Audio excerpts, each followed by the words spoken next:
Think Like a Genius and the Origins of Wealth by Brian Tracy. Make every thought, every fact, that comes into your mind pay you a profit. Make it work and produce for you. Think of things not as they are but as they might be. Don't merely dream, but create.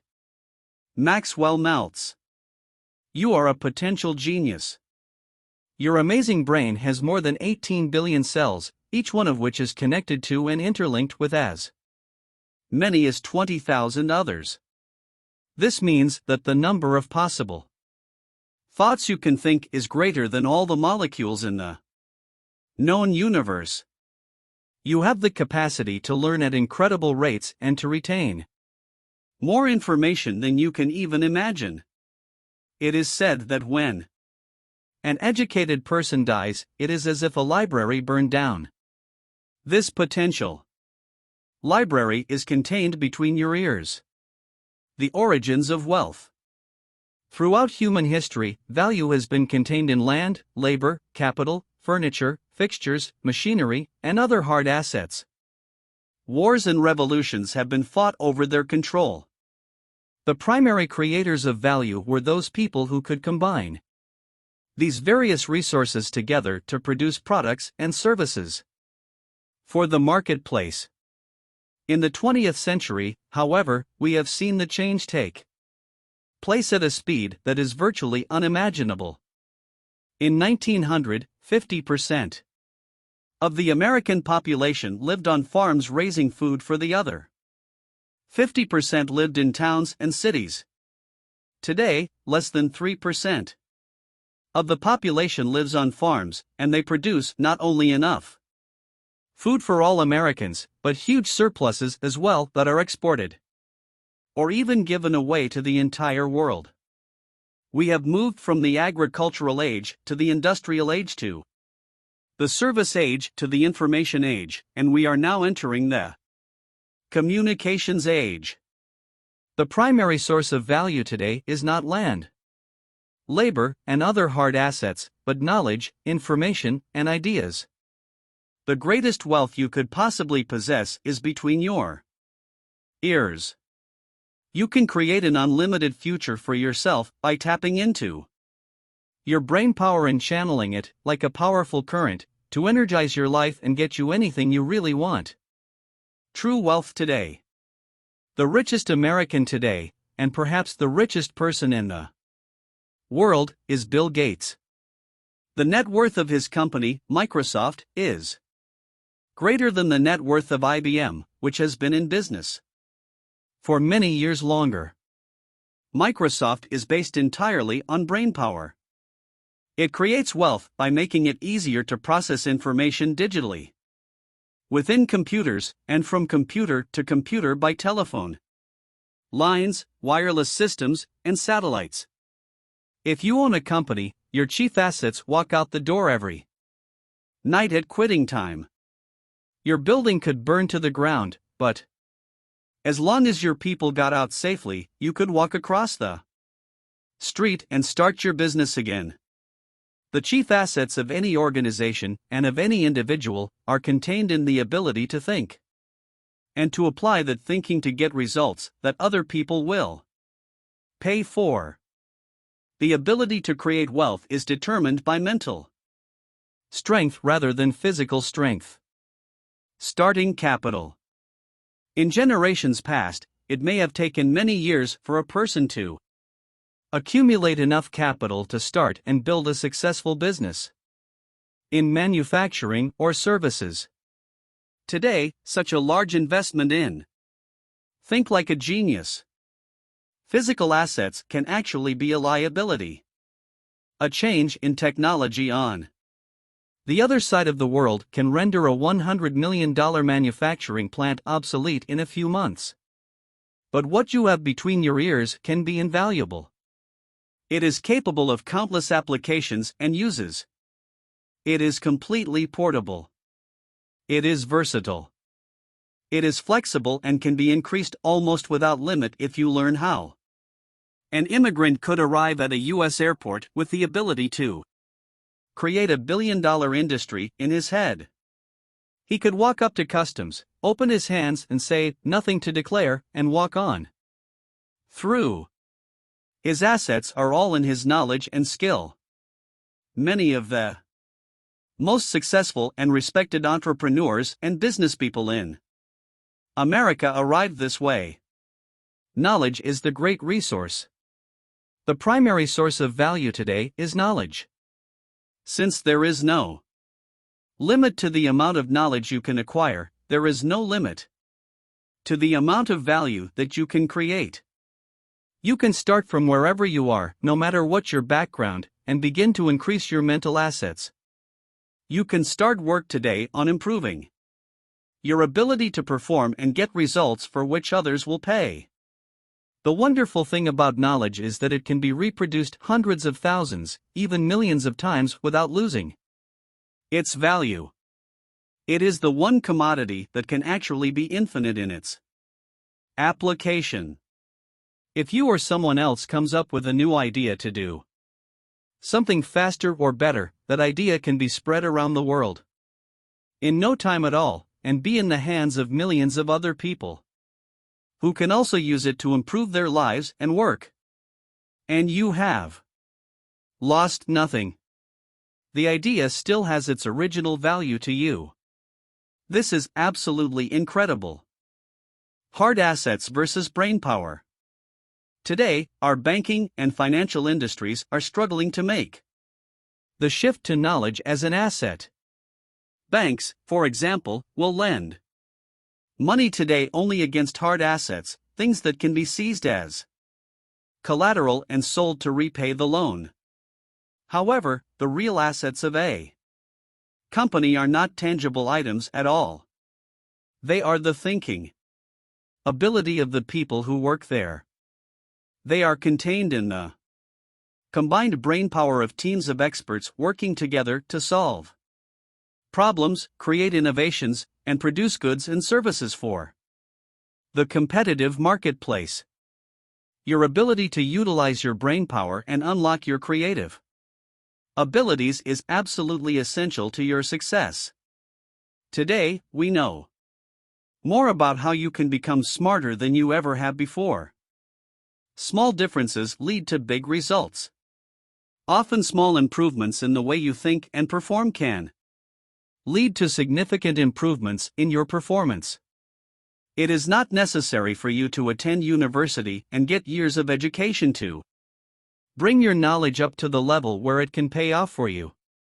Sometimes very small changes in what you are doing right now, right where you are, can bring about amazing results. Here's an example.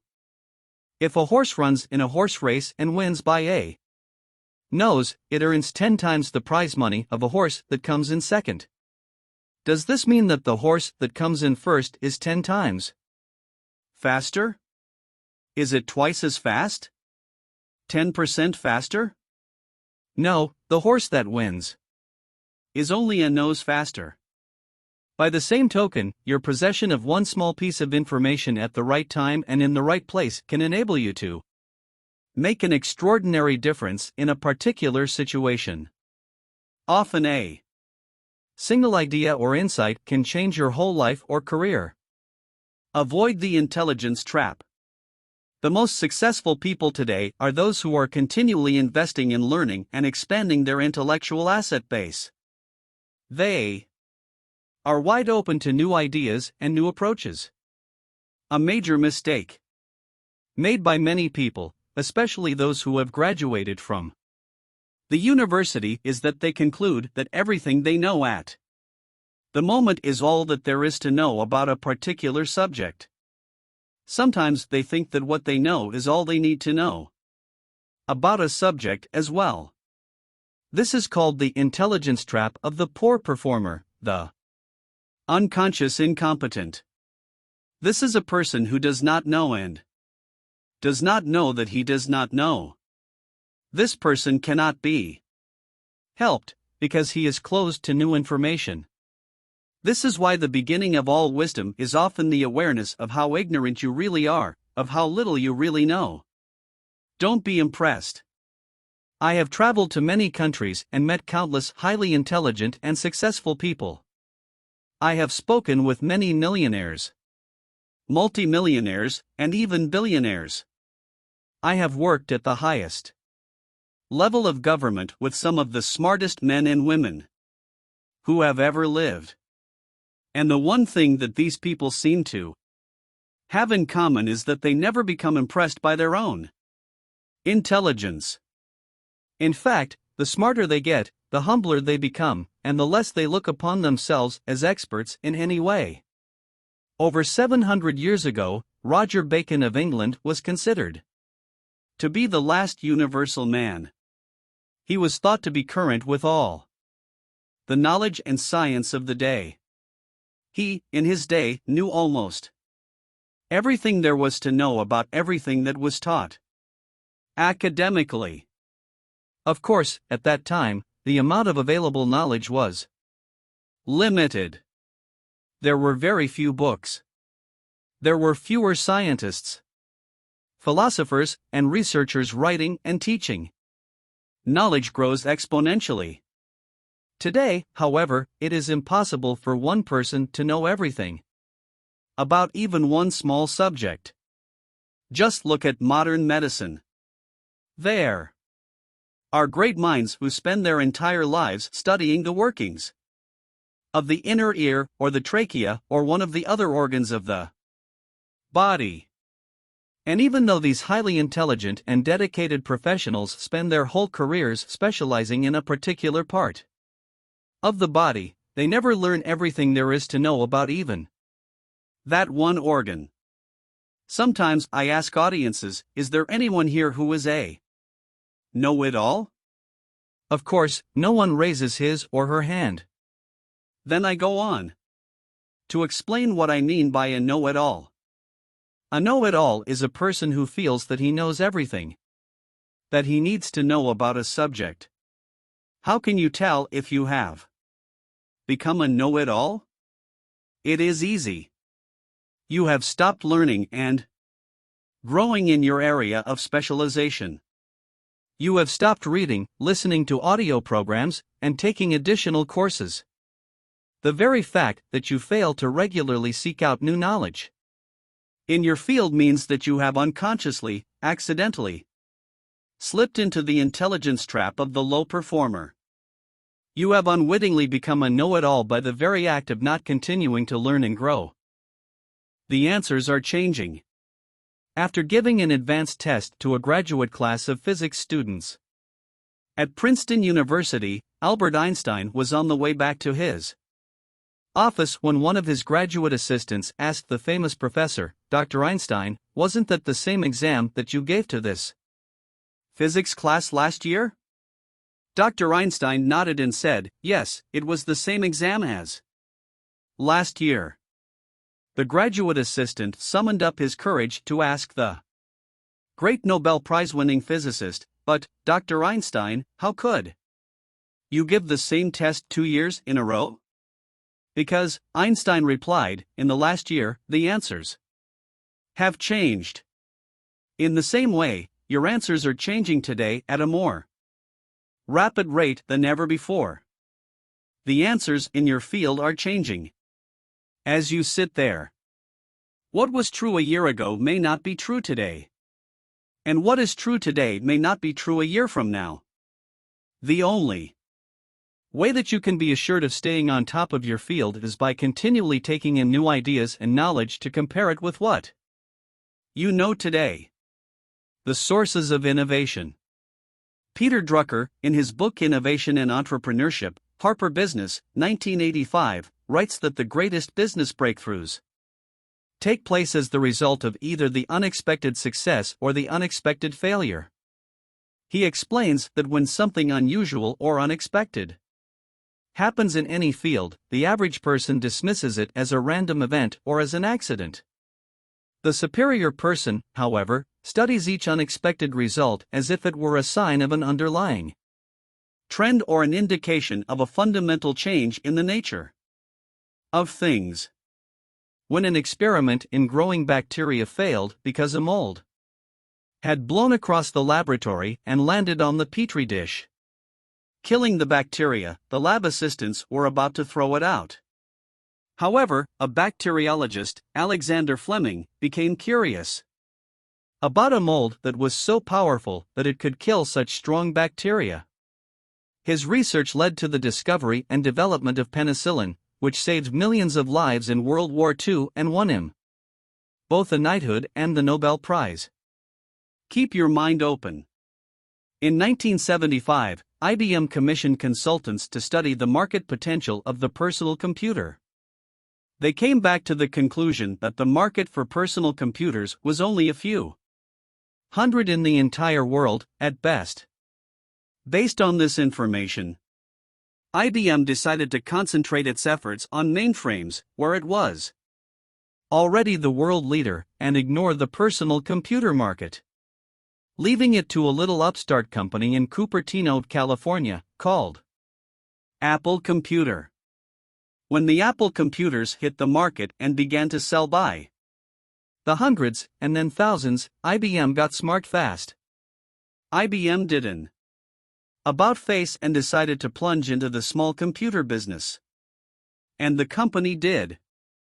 IBM came out with a PC that within 4 years captured more than 50% of the world market for smaller computers. Watch for the trends. But IBM failed to notice that a major trend to smaller computers had taken place. Ignoring its initial success in PCs, IBM continued to concentrate on the development and sale of mainframes. While IBM's attention was focused on mainframes, more and more competitors rushed into the personal computer field, and eventually, IBM was displaced as the world leader. IBM failed to see that its success in capturing 50% of the personal computer market was indicative of a sweeping trend in computers that would change the entire world. Today, IBM is scrambling to catch up, competing with companies like Dell Computer, Hewlett-Packard/Compaq, Toshiba, and others. Because IBM missed the trend, it is unlikely that it will ever recover its position in the personal computer market. Think about the future. Keep your eyes open. There are more changes taking place all around you today than ever before. Any one of these changes may be indicative of a trend that could lead to fortune and success for you. You must be open, awake, and alert to these changes. Nothing remains the same for very long. All your best opportunities will come from applying your knowledge and brainpower to new products and new services in the future. All you need to start a fortune is an idea that is 10% new. All you need is a product or service innovation that is a little better, faster, or cheaper than something else, and you can quickly move to the front of the line. Many of the great fortunes being made today in the United States and throughout the world are being created by people who started with nothing. One day, they came up with a breakthrough idea that revolutionized or transformed their industry. What could it be for you? 2 factors that hold you back. There are 2 major factors that stand in the way of you using more of your natural intelligence. They are psychosclerosis and homeostasis. Psychosclerosis is another name for the hardening of attitudes. This is experienced by a particular type of person who is rigid, flexible, and unchanging. This is the kind of person who develops fixed attitudes toward a certain person or subject and then resists any attempt to change his mind. This is often called the mechanical way of thinking. You probably know people who suffer from it. The opposite way of thinking is more open and flexible. This is called the adaptive worldview. Adaptive people keep their minds open to new information. They are curious and interested in new ideas and developments. They are more concerned with what's right than with who's right. They are willing to abandon an old idea if Someone can come along and show them that a new idea has more merit. They are more concerned that the new idea works to solve a problem or achieve a goal than they are with being right themselves. 3 qualities of genius. Geniuses have been studied extensively over the years. One of the most remarkable conclusions the experts have arrived at is that geniuses are not necessarily people with extraordinarily high IQs. They are often ordinary people who use their intelligence in a superior way compared to average, or even smarter, people. What this means is that you can function at genius levels if you learn to think the way that geniuses do. Geniuses seem to have 3 characteristics in common, each of which you can develop and make into a regular part of your thinking. First, geniuses seem to have open minds. They are curious, questioning, flexible, and willing to consider a wide range of possibilities in dealing with a question or problem. This adaptive mindset is like an open door that allows ideas to blow through from any direction or source. This is the mindset of the genius, and you can learn it by practicing it. Second, geniuses seem to approach problems and decisions systematically. They don't throw themselves at a problem like a dog chasing a passing car. Instead, they approach every difficult situation by asking structured questions in a logical order, like solving a problem in math. Third, geniuses approach problems with a series of questions. Questioning opens your mind. Geniuses first ask, what exactly is the problem, and why is this a problem in the first place? They then ask, what would be an ideal solution to this problem, and what holds us back from achieving such a solution? They ask, why does this situation exist? How did it happen? What caused it? Where and when did it first occur? Who is involved in it? What are the different ways that we could solve this problem? Of all the different ways, which solution seems to be the most acceptable, all things considered? The very act of questioning opens your mind and expands your options. It increases your creativity and stimulates your imagination. Questioning enables you to think more effectively about the problem and ultimately reach a better decision. If you like the content, please subscribe for videos like this, and thanks for watching. Watch part 2 incoming.